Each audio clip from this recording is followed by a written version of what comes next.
Assalamualaikum warahmatullahi wabarakatuh. Alhamdulillah. Alhamdulillah nahmaduhu wa nasta'inuhu wa nastaghfiruh wa nu'minu bihi wa natawakkalu alaih wa na'udzu billahi min syururi anfusina wa min sayyiati a'malina. Man yahdihillahu fala mudhillalah wa man yudlil fala hadiyalah. Asyhadu an la ilaha illallah wahdahu la syarika lah wa asyhadu anna Muhammadan abduhu wa rasuluh. Allahumma salli wa sallim wa barik ala sayyidina Muhammad wa ala alihi wa sahbihi wa baraka wa sallam. Rabbi syrah li sadri wa yassir li amri wa hlul 'uqdatam min lisani yafqahu qawli. Rabbi yassir wa la tu'assir wa tammim bil khair wa bika nasta'in. Ya Fattah, Ya Fattah, Ya Fattah, amma ba'd. Alhamdulillah, tuan-tuan, puan-puan, muslimin, muslimat yang dirahmati Allah. Pertama sekali dan selamanya mari kita ucapkan syukur kita kepada Allah kerana Allah Subhanahu wa taala masih lagi kekalkan kita di atas nikmat dan rahmat-Nya. Allah Subhanahu wa taala masih lagi berikan kita taufik dan hidayat. Dapat lagi kita terus beriman, beramal, menunaikan perintah-perintahnya, mengikut sunnah jalan petunjuk yang telah ditunjukkan oleh baginda Nabi sallallahu alaihi wasallam. Moga-moga dengan kita terus menerus menjalankan perintah Allah, mentaati segala suruhan Dia, menjauhi segala larangan Dia, cara yang ditunjukkan oleh baginda Nabi sallallahu alaihi wasallam, maka Allah Subhanahu wa taala tambahkan lagi nikmat-nikmat-Nya kepada kita. Allah Subhanahu wa taala permudahkan urusan kita. Allah taala angkat kesusahan kita, lebih-lebih lagi dalam kita menghadapi keadaan sekarang.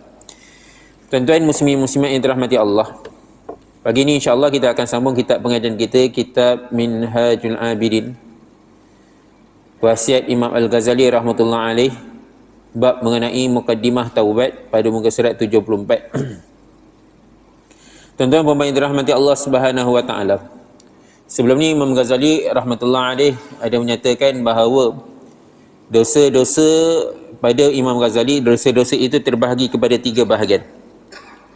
Satu, dosa kerana meninggalkan perintah Allah Subhanahu wa taala, seperti mana meninggalkan solat, meninggalkan puasa, meninggalkan zakat. Yang mana dosa-dosa ini jalan keluarnya adalah dengan menggantikannya. Ganti. Zakat kalau tak bayar lagi diganti. Puasa kalau tidak tidak diganti lagi, tidak berpuasa lagi, maka perlu diganti. Begitu juga dengan solat, tuan-tuan muslimin yang dirahmati Allah Taala, kalau ada tertinggal solat maka perlu diganti.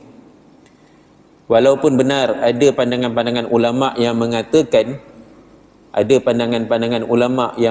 pandangan yang minoriti, sangat-sangat sedikit, mungkin seorang atau berdua, tak ramai, yang mana pandangan mereka yang mengatakan bahawasanya tidak wajib untuk diganti. Walau bagaimanapun tuan-tuan muslimin yang dirahmati Allah Taala, walaupun pada pandangan mereka kata tidak wajib, ia pandangannya lebih berat lagi, yang mana mereka beranggapan yang bahawasanya solat yang mana telah ditinggalkan perlu untuk bertaubat daripadanya dengan perbanyakkan amalan sebanyak-banyaknya, amalan solat terutama. Walau bagaimanapun tuan-tuan muslimin yang dirahmati Allah Subhanahu wa taala, pandangan majoriti, kebanyakan ulama yang mana mengatakan bahawasanya solat apabila dia diganti, solat apabila dia tertinggal.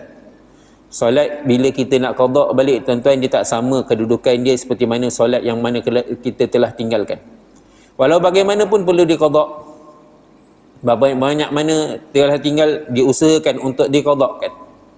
Jadi tuan-tuan muslimin yang dirahmati Allah Taala, sesuatu perintah-perintah Allah Subhanahu wa taala yang ditinggalkan maka perlu diqada, diganti. Apa sahaja. Kedua, dosa yang berkaitan dengan melakukan maksiat. Dosa yang berkaitan dengan melakukan perkara-perkara yang dilarang oleh Allah Subhanahu wa taala. Contoh dia minum minuman yang keras, lalai melupakan Allah Subhanahu wa taala, makan riba, perkara-perkara yang diharamkan oleh Allah Subhanahu wa taala. Maka jalan untuk bertaubat daripadanya adalah meninggalkan dosa tersebut dan juga berusaha untuk melakukan kebaikan-kebaikan yang boleh menggantikan dosa tersebut, gantikan balik, makna kebaikan-kebaikan yang akan menampung balik dosa tersebut, seperti mana dalam firman Allah Subhanahu wa taala, innal hasanati yudhhibunas sayiat, sungguhnya kebaikan-kebaikan itu akan menghilangkan keburukan-keburukan. Maka bila berlaku akan dosa-dosa yang akan larangan-larangan Allah Subhanahu wa taala, jalannya adalah ditinggalkan keburukan larangan tersebut dan dicari sesuatu perkara amalan-amalan yang baik menggantikan akan keburukan tersebut. Moga-moga Allah Subhanahu wa taala ampunkan dosa-dosa kita. Dan perkara yang ketiga, tuan-tuan dan puan-puan yang dirahmati Allah Subhanahu wa taala, dosa yang berkaitan sesama manusia. Kaitan sesama manusia, dan ini tuan-tuan muslimin yang dirahmati Allah Subhanahu wa taala, dosa inilah yang paling sukar dan berat kerana timbul daripada 5 perkara. Dosa sesama manusia ni timbul daripada 5 perkara. Satu, daripada mengenai urusan harta. Kedua, masalah peribadi. Ketiga, masalah perasaan. Keempat, masalah kehormatan. Dan yang kelima, masalah agama. Dosa yang timbul daripada masalah harta seperti khianat, memalsukan barang, dia ngaku barang bukan barang dia, dia kata ini barang dia, dia palsukan. Mengurangi timbangan, kan, harga banyak ni timbangan-timbangan, kan. Hari ini tuan-tuan muslimin yang dirahmati Allah Subhanahu wa taala, ingatkan tentang timbangan ni dah tak ada dah, orang masih ada. Ada lagi orang yang mana masih lagi tipu timbangan, kan, masih lagi dia buat penipuan dalam timbangan, kan. 1 kilo macam mana boleh berat 1 kilo ni, dia tambah penimbang. Contoh cara macam mana dia nak kurangkan timbangan tu, dia tambahkan pemberat. Ada keadaan-keadaan hari ini masih lagi ada orang mana mereka menipu, mengurangkan timbangan. Yang ini masalah harta. Memeras ugut dan sebagainya. Peras ugut. Jadi tuan-tuan muslimin yang dirahmati Allah Subhanahu wa taala, ini perkara-perkara yang berkaitan harta. Banyak lagi, kan, apa sahaja yang berkaitan dengan harta. Dia buat penipuan, dia buatlah sesuatu, kan, perkara-perkara yang berkaitan dengan harta yang berkenaan dengan orang lain. Maka tuan-tuan puan-puan yang dirahmati Allah SWT, Imam Ghazali kata, untuk membersihkan dosa-dosa tersebut, kita wajib mengembalikan hak-hak tersebut kepada setiap pihak yang telah dirugikan tadi. Kalau tadi, kan, contoh dia ringankan timbangan, maksudnya ringankan timbangan, dia letakkan pemberat yang lain. Satu pemberat, kan, ingatkan orang pembeli tadi tengok, oh 1 kilo harga dia sekian-sekian, kan, 1 kilo harga RM10 contoh. Sebab apa jadi 1 kilo dia letak pemberat, sedangkan sebenarnya pemberat itu saja pun dah 200 gram, kan. Barang yang dia jual tadi hanya 800 gram sahaja. Maka untuk dia bertaubat, dia kena kembalikan balik. Sama ada dia kembalikan balik duit, wang tadi saya jual RM10, mana saya jual sepatutnya 800 gram ni RM8 je, ataupun dia tambahkan balik timbangan yang sebenar.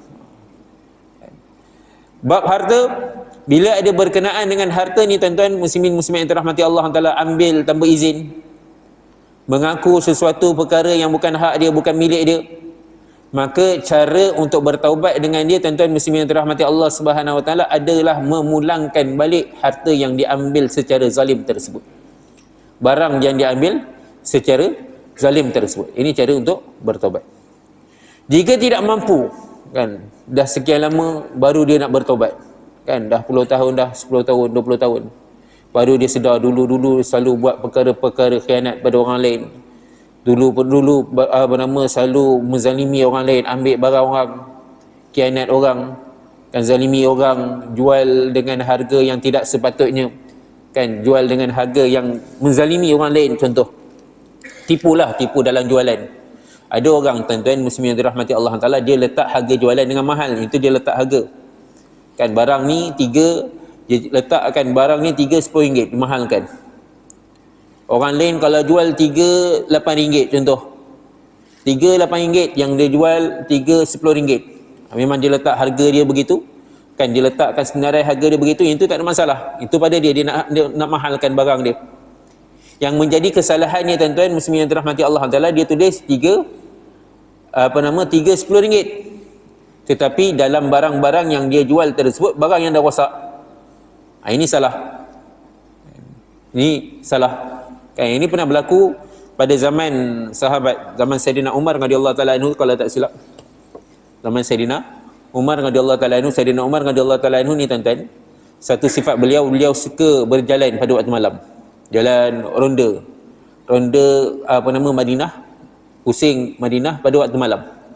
Dan beliau akan berjalan sama ada beliau bersendirian ataupun dengan hamba dia. Biasanya bersendirian.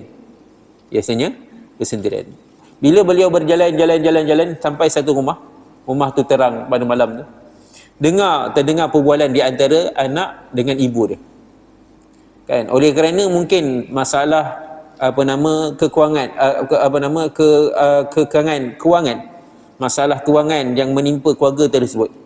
Maka si ibu ni berniaga susu. Dia kata pada anaknya, susu ni letakkan separuh, letakkan suku, 3 suku.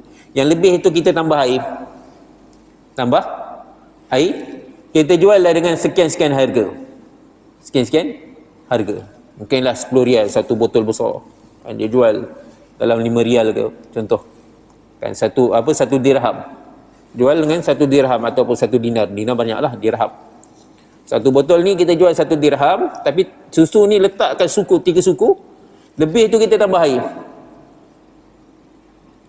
Anak dia tuan-tuan muslimin yang dirahmati Allah Subhanahu Wa Taala, tengok keadaan tu, dia tegur ibu dia. Ibu, lebih baik lagi kalau kita jual 1 botol tapi kita naikkan harga 1 dirham setengah tu, daripada kita menipu, kita letakkan sesuatu benda yang lain. Susu tu 3 suku saja. Kan lebih tu susu tapi dijual mahal. Lebih baik kita letakkan kualiti kepada barangan yang kita jual, kita mahalkan sedikit harganya. Ini lebih amanah lagi berbanding kita meletakkan sesuatu yang tidak betul. Ini tuan-tuan muslimin yang dirahmati Allah Taala. Ni bulan Ramadan ni. Kan esok nak Ramadan, kan bazar-bazar Ramadan ni masya-Allah. Kan orang hari ni tepung dah naik harga. Kan barang dah naik harga. Penjual-penjual semua akan terkesan. Jadi tuan-tuan muslimin yang dirahmati Allah Taala, kalau tak boleh nak jual dengan harga yang biasanya, juallah mahal sedikit daripada tuan-tuan muslimin yang dirahmati Allah Taala dia jual kan karipap kosong. Karipap ni kan tengok kembung elok, dia nampak besar, tapi bila pegang dia tak diisi pun dalam ni. Ini penipuan di dalam jual beli. Biarlah dia mahalkan sedikit harga, amanah dalam jual yang penting amanah dalam penjualannya, daripada dia konon-konon dia nak jaga harga dia, takut nanti orang tak beli, tetapi dia tipu dalam penjualan dia. Jadi tuan-tuan muslimin yang dirahmati Allah, cara bertaubat dengannya adalah dengan dikembalikan balik. Sama ada dikembalikan balik wang ataupun dia berilah sesuatu perkara yang lebih dikembalikan. Kalau dia tak mampu, sebab dia kefakiran dia, kerana kemiskinan dia dah lama sangat, kan mungkin kan kerana penipuan dia yang berkaitan dengan harta ni tuan-tuan, Allah Taala azab dia. Allah Taala tak beri keberkatan dalam jual beli dia, dalam harta dia. Ini kesan-kesan ni tuan-tuan. Kan antara kesan-kesan mereka yang mana selalu ambil kesempatan dengan harta orang lain. Selalu rampas harta orang lain, selalu mengaku sesuatu yang bukan milik dia. Dia kata ini milik dia. Maka antara azab yang Allah Taala timpakan kepadanya tuan-tuan, Allah Taala tarik keberkatan rezeki dia. Kan tertimpa dia kemiskinan demi kemiskinan. Dia buat apa semua tak dapat apa. Dia buat apa semua macam-macam musibah timpa pada dia. Maka tuan-tuan muslimin yang dirahmati Allah Taala, dah sampai masa dia maka baru dia sedar. Dan bila dia sedar, dia nak pulangkan balik, dia dah fakir, dah miskin, dia tak boleh nak pulangkan balik. Maka wajib ke atasnya meminta kepada pihak yang berkenaan, pihak-pihak yang mana dia pernah lakukan pengkhianatan kepada pihak tersebut, pihak-pihak yang pernah dia dustakan, pihak-pihak yang pernah dia ambil barang-barang yang tak berhak, yang pernah dia zalimi itu, untuk menghalalkan segala-galanya yang pernah dia buat dulu, khianat dia dulu. Kena minta izin, kena minta maaf, minta halalkan. Kan ini saya pernah dulu. Kan kalau dah berkaitan dengan perniagaan, kena umum lah, kena Umum kan, perniagaan saya ni dulu gini, ada penipuan sebagainya, kena umumkan, minta maaf pada semua orang, pelanggan-pelanggan yang mana dia pernah tipu. Jika ini pun dia tidak boleh, tak mampu kan, orang nak minta maaf ni kan senang tuan-tuan, nak minta maaf kan senang kan, sebab kan apa nama, dia melibatkan diri kan, dia nak melibatkan maruah dia dan keterasa jatuh maruah dia, sedangkan memang dah jatuh dah maruah dia.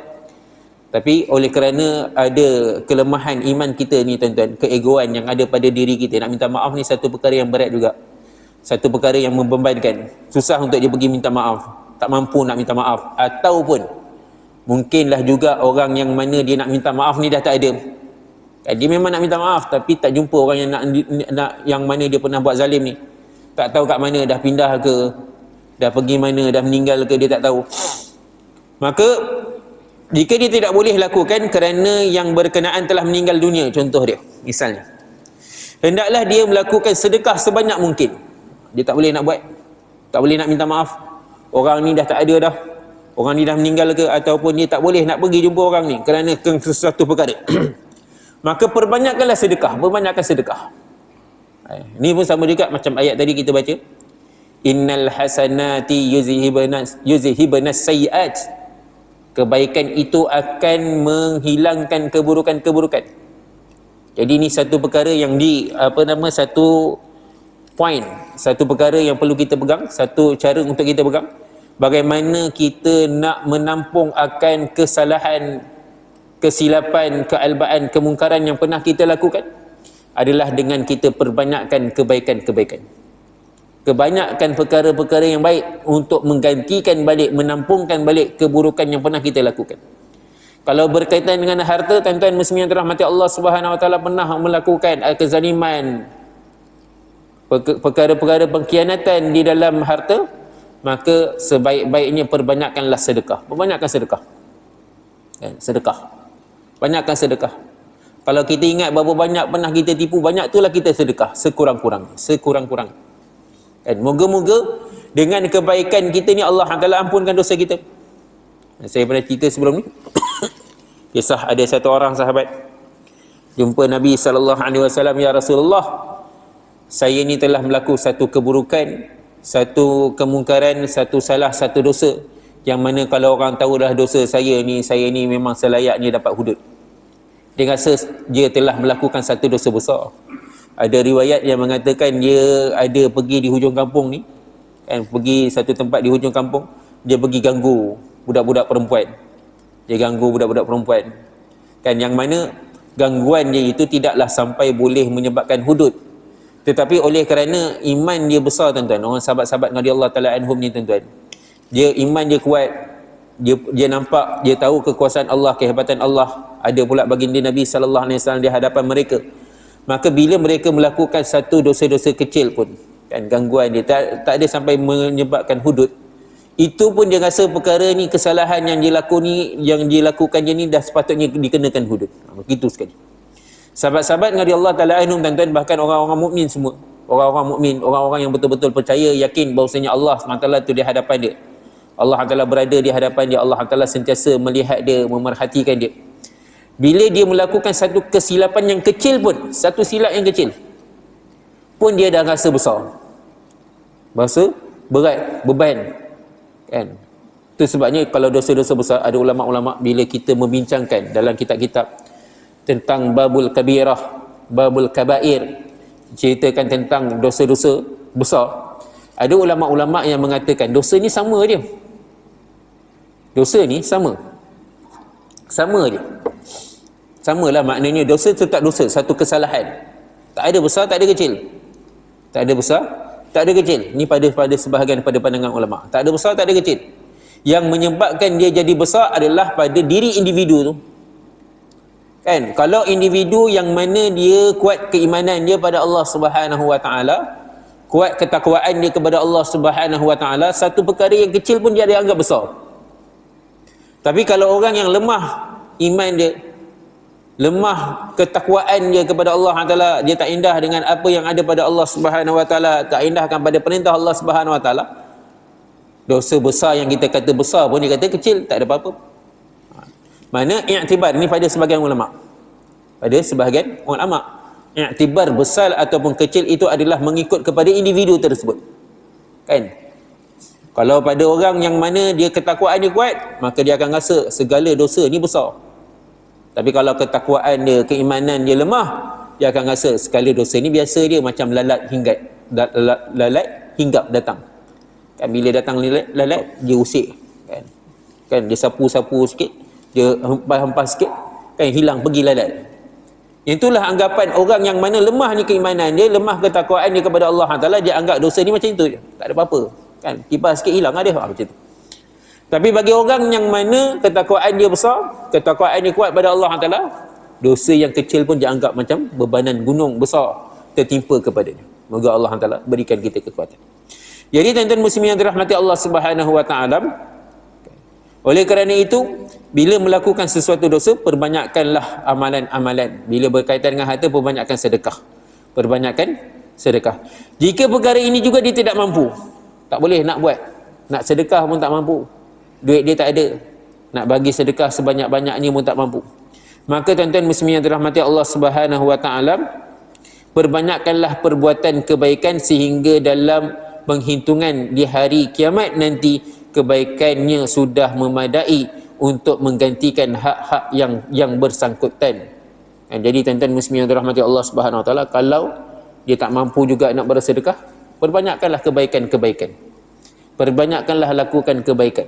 Buat baik. Tak ada masa lagi untuk kita buat baik.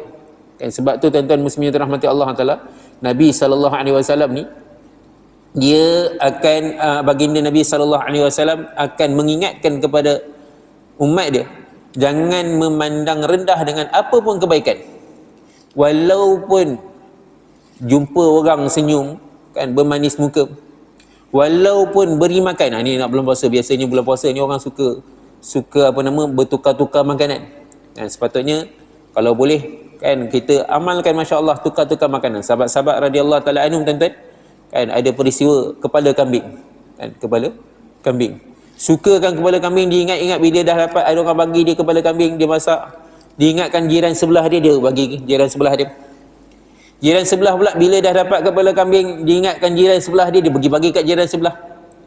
Berpusing-pusinglah kepala kambing tersebut sehingga kan kembali kepada orang yang pertama tadi. Kerana apa? Kerana mereka sentiasa nak memberi kepada orang lain.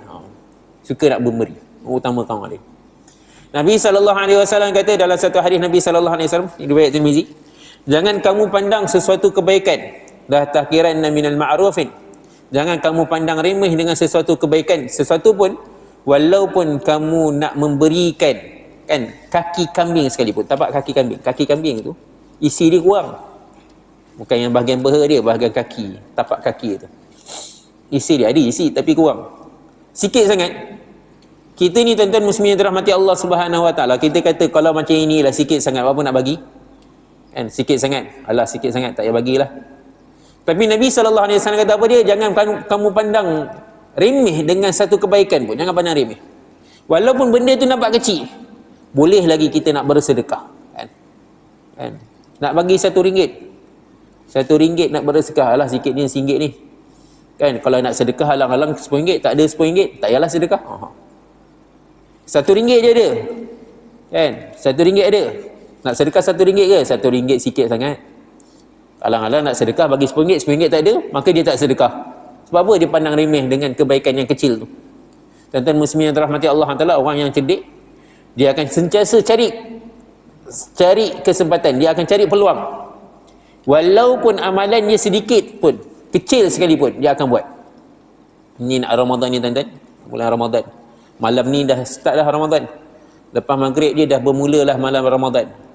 Lepas maghrib ni tuan-tuan muslimin yang dirahmati Allah Taala, dah bermula dah amalan-amalan kita digandakan. Kan? Amalan-amalan sunat digandakan, ganjaran dia seumpama amalan fardu. Amalan-amalan fardu digandakan sehingga 70 kali ganda. Tuan-tuan muslimin yang dirahmati Allah Taala, kalau kita biasa sedekah bulan Ramadan, kalau biasa sebelum ni kita sedekah pada bulan Ramadan ni, perbanyakkan sedikit sedekah kita. Kalau biasa sebelum ni kita kurang sedekah, dalam bulan Ramadan ni tuan-tuan muslimin yang dirahmati Allah Taala, kita mulakan bersedekah. Ada ulama tuan-tuan muslimin yang dirahmati Allah Subhanahu wa taala, dia wajibkan Nazar. Nazar ni tuan-tuan, nazar biasa kita tahu, dia adalah sesuatu, dia mewajibkan sesuatu amalan sunat pada diri dia. Ini nazar.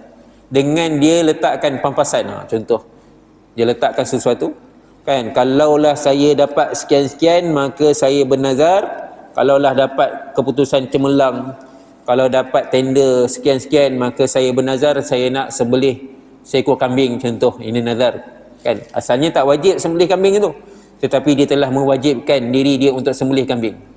Nazar yang macam ini sebenarnya tidak berapa gemar pada baginda Nabi sallallahu alaihi wasallam.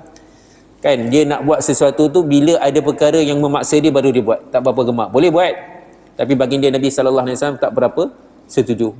Walau bagaimanapun tuan-tuan muslimin yang dirahmati Allah Taala, ada juga boleh kita nazar tanpa kita meletakkan sesuatu syarat. Kan, malam ni tarawih, saya wajibkan diri saya bernazar untuk saya sempurnakan tarawih sekurang-kurangnya 8 rakaat. Dia wajib.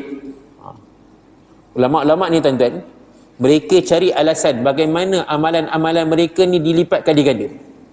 Bila dalam bulan Ramadan ni tuan-tuan, amalan fardu digandakan 70 kali ganda. Macam mana dia nak buatkan amalan-amalan sunat pun dilipat kali ganda lagi? Amalan sunat dapat seperti amalan fardu.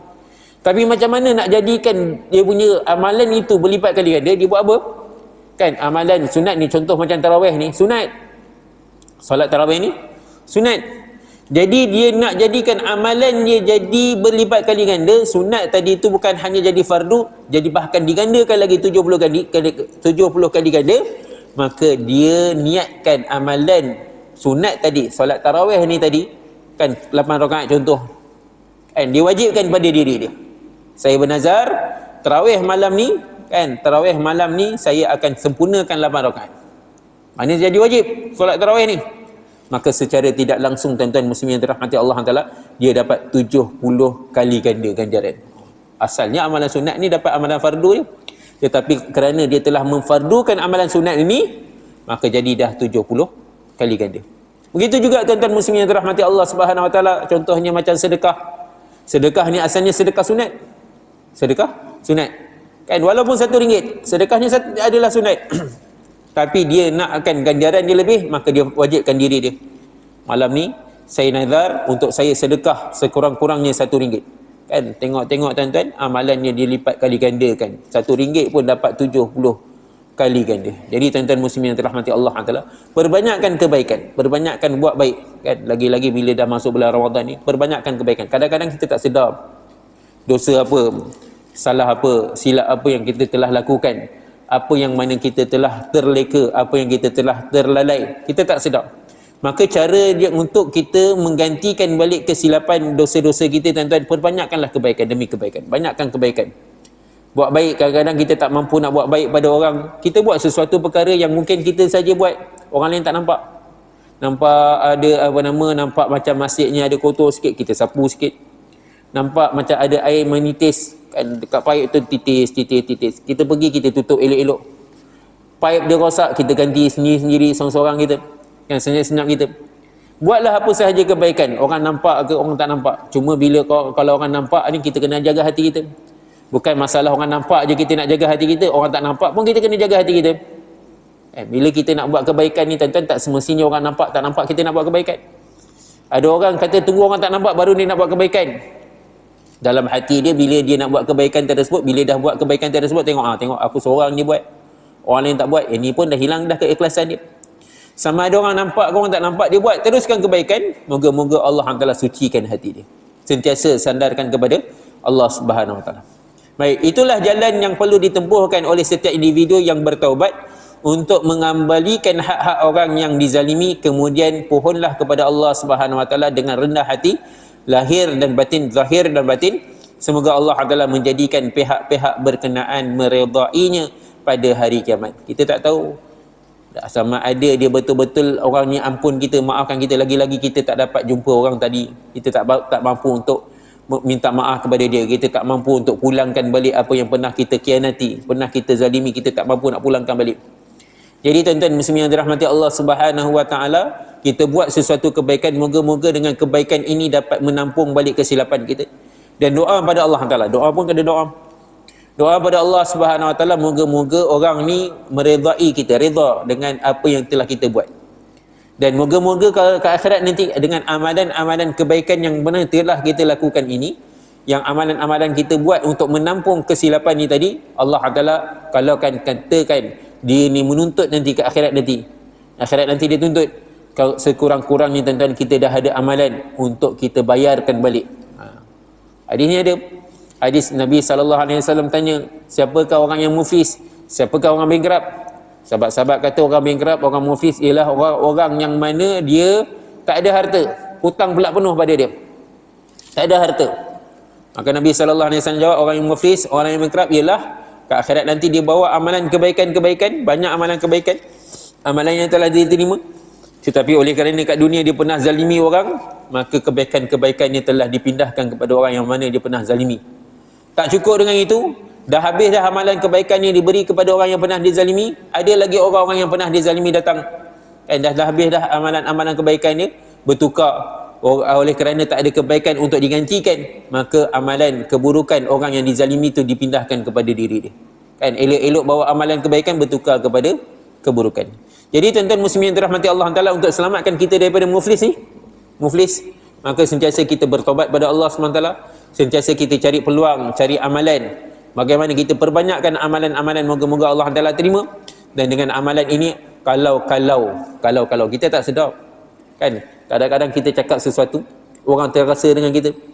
Kadang-kadang kita buat sesuatu kita tak sedar, rupa-rupanya ada orang terasa dengan kita. Orang tu simpan hati daripada kita. Kita cakap sesuatu, orang ni tak suka dengan kita, kita tak tahu. Jadi bagaimana nak buat?